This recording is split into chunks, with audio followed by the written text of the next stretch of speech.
Tapi sekaligus polisi di Akpol Semarang. Dulu sebetulnya yang daftar polisi itu saya.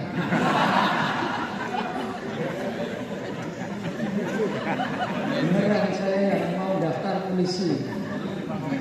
Ya, polisi jujur bukan. Enggak, tapi saya mau daftar polisi lalu katanya Romo badannya kurang tinggi. Lalu saya merenung-renung, saya bilang sama komandannya, Pak Komandan, jadi polisi tentara itu kan kalau perang kan iya Pak, bukan berdiri. Kenapa harus tinggi, saya ngomong gitu. Lalu dia bilang itu karena Romo giginya pecah gitu. Terus saya juga bilang, Pak kalau itu perang kan tembak-tembakan bukan gigit-gigitan. Tapi ternyata ya tetap saja saya nggak lolos ya. Tapi saya akhirnya sadar tadi ketika saya di belakang Romo Coki baca Injil, saya baru sadar, oh ya, kenapa mungkin saya tidak diterima. Saya tahu diri, padahal kan bukan gigit-gigitan, tembak-tembakan. Takut disaingi, takut tidak terpakai lagi, itu jenis ketakutan yang berbahaya. Ketika seseorang mungkin ada orang baru, lalu mungkin kalau kita kecil hati cepat berpikir, orang ini akan bisa menyaingi saya. Di paroki lalu itu baru ngetren, dia ingin jadi prodiakon. Saya melu turing-turing gitu, harus melu.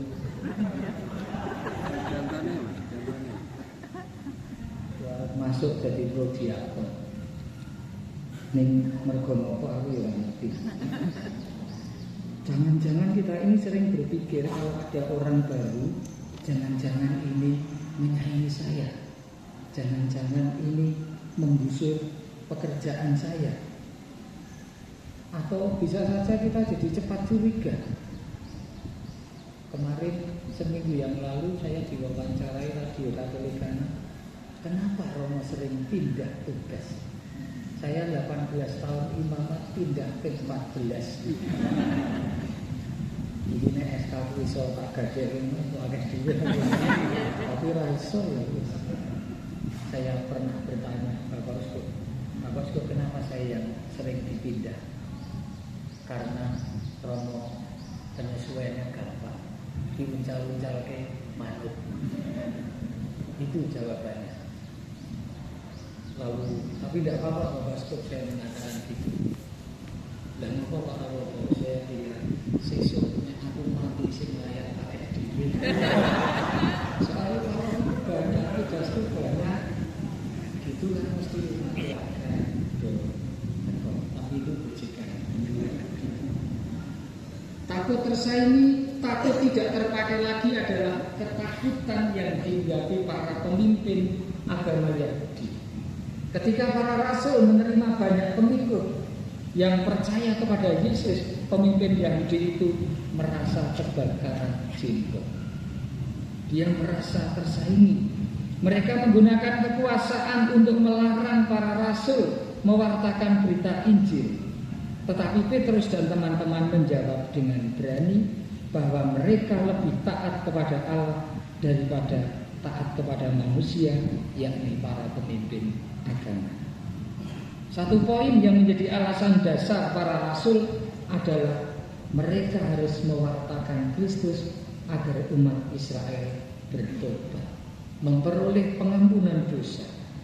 Maka dengan melarang pewartaan Injil, para rasul, para pemimpin agama Yahudi itu telah menghambat berita pertobatan dan pengampunan dosa sampai kepada umat manusia.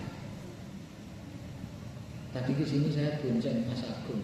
Sebetulnya saya mau naik motor sendiri, tapi umat saya mungkin mesake, tak cilik dengan diri. Lalu saya dibonceng.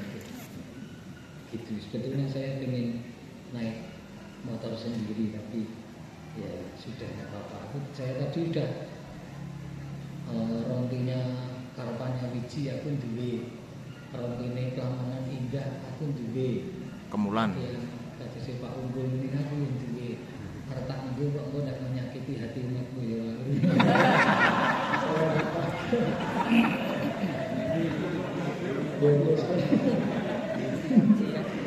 Dia keras itu.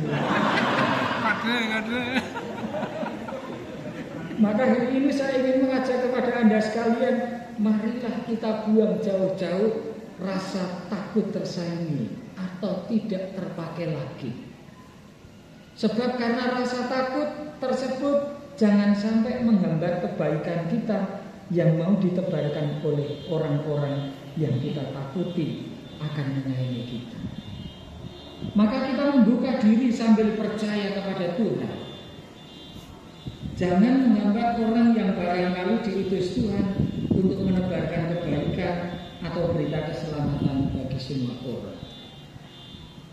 Ketika tadi di jalan ada yang serobot ngalih mengeluarkan apa ini, saya tidak terpancing. Saya cuma doang tapi aku mungkin sok ngelih. Alhamdulillah masuk sapi. Nek aku merasa takut tersaingi, tak minyak suci apa. Tapi mari kita buang jauh-jauh. Jangan sampai kita menghambat orang yang barangkali diutus oleh Tuhan untuk menebarkan kebaikan dan keselamatan bagi kita semua. Jangan hanya memandang ini nanti saingan saya, tapi mari kita berikan kesempatan untuk mereka, jangan menghambat mereka untuk melakukan kebaikan. Kita mohon itu dalam rangka Ekaristi siang hari ini. Dimuliakanlah Tuhan kini dan sepanjang masa. Amin.